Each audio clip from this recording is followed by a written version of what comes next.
Bismillahirrahmanirrahim. Assalamualaikum warahmatullahi wabarakatuh. Bapak, Ibu, Saudara yang dirahmati Allah Ta'ala. Kalau kita cermati dalam kehidupan sehari-hari, ketika orang berjual beli, untuk menentukan harga sedikit banyak ditentukan oleh ukuran-ukuran tertentu. Maka orang menggunakan berbagai macam ukuran. Untuk panjang maka digunakan meter atau kilometer. Untuk berat digunakan kilo, kuintal, ton atau yang lainnya. Untuk ukuran volume digunakan liter, kiloliter, dan lain sebagainya. Untuk mengukur berat maka digunakan timbangan-timbangan. Kalau kita ingin membeli emas sebagai perhiasan, maka biasanya digunakan timbangan-timbangan kecil dengan ukuran gram. Misalnya ada seorang ibu yang membeli anting-anting 1 gram atau 2 gram. Tapi untuk membeli beras atau singkong maka digunakan timbangan yang lebih besar, yaitu untuk mengukur kilogram. Ada orang yang membeli beras 5 kilogram dan lain sebagainya. Timbangan yang digunakan untuk menimbang emas itu berbeda dengan timbangan untuk menimbang beras. Timbangan untuk menimbang emas itu timbangannya kecil, kemudian ukurannya paling-paling gram, tidak sampai pada kilo. Demikian juga sebaliknya timbangan beras. Timbangan untuk menimbang beras dengan ukuran kilogram dan seterusnya. Seandainya timbangan emas itu digunakan untuk menimbang beras, maka 5 gram itu sama dengan 10 gram. Kenapa? Karena timbangannya tidak mampu untuk mendeteksi, membedakan antara 5 gram dengan 10 gram karena sangat kecilnya. Demikian juga kalau timbangan emas itu digunakan untuk menimbang singkong dan lain sebagainya. Sebaliknya timbangan beras juga tak mampu mendeteksi ukuran gram. Seandainya seorang ibu membeli gelang 5 gram dan 10 gram tapi pakai timbangan beras, saking kecilnya ukuran tadi maka timbangan beras tidak mampu untuk menimbang emas. Sehingga timbangan itu harus digunakan sesuai pada porsinya masing-masing. Demikian juga dalam kehidupan kita sehari-hari. Kita diberi akal atau pikiran dan juga diberi hati.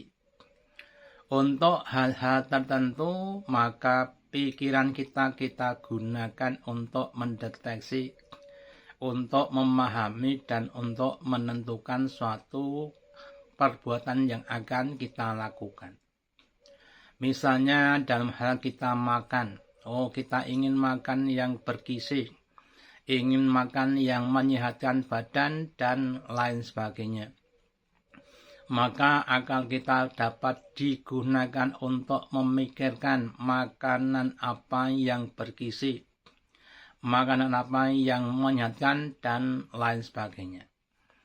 Tetapi untuk hal-hal yang berhubungan dengan masalah akhirat, umpamanya surga, neraka, iman, dan takwa itu, maka otak kita nggak mampu untuk memahaminya.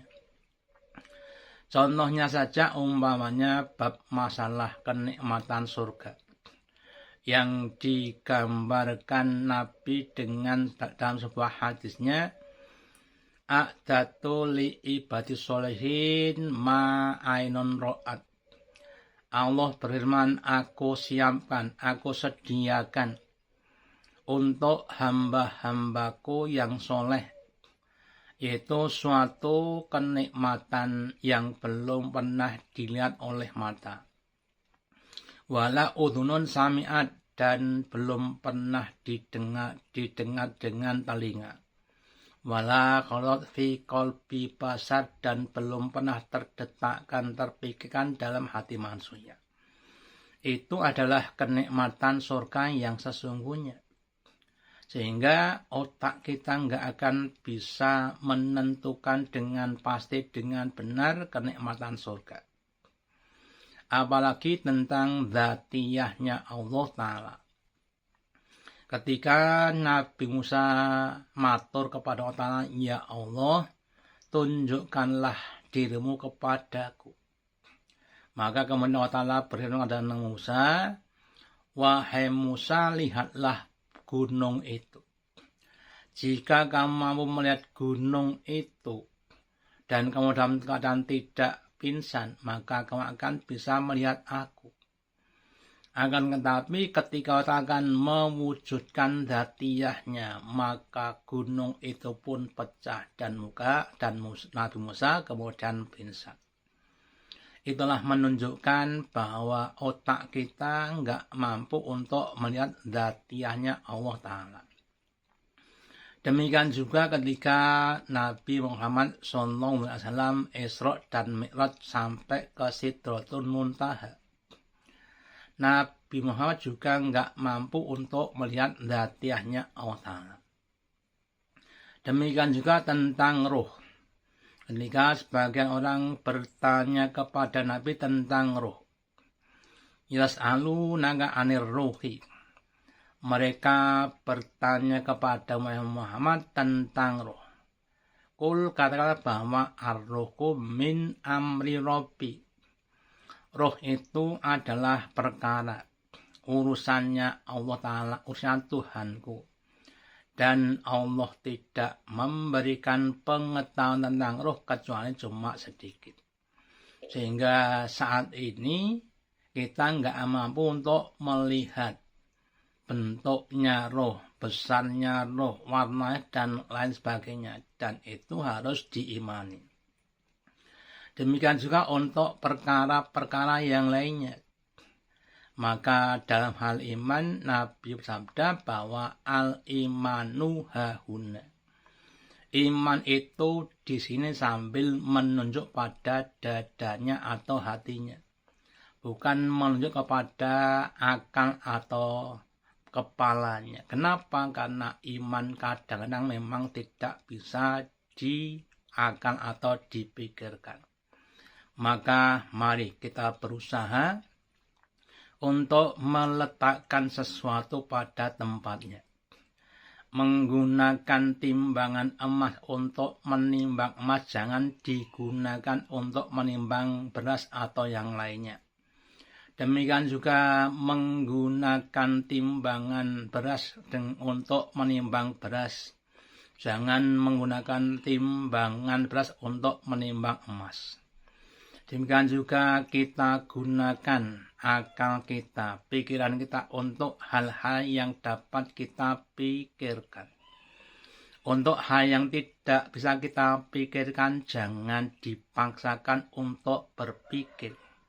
Apalagi untuk urusan agama yang harus dipahami dengan hati, bukan dengan pikiran. Semoga dengan kita menggunakan akal kita sesuai dengan porsinya dan menggunakan hati sesuai dengan porsinya, kita akan menjadi hamba-hamba Allah yang adil. Hamba Allah yang mampu dan mau mengakui keagungan Allah, kealiman dan kehakiman Allah Ta'ala, sehingga menjadi hamba-hamba yang semakin iman dan takwa kepada Allah Ta'ala. Wassalamualaikum warahmatullahi wabarakatuh.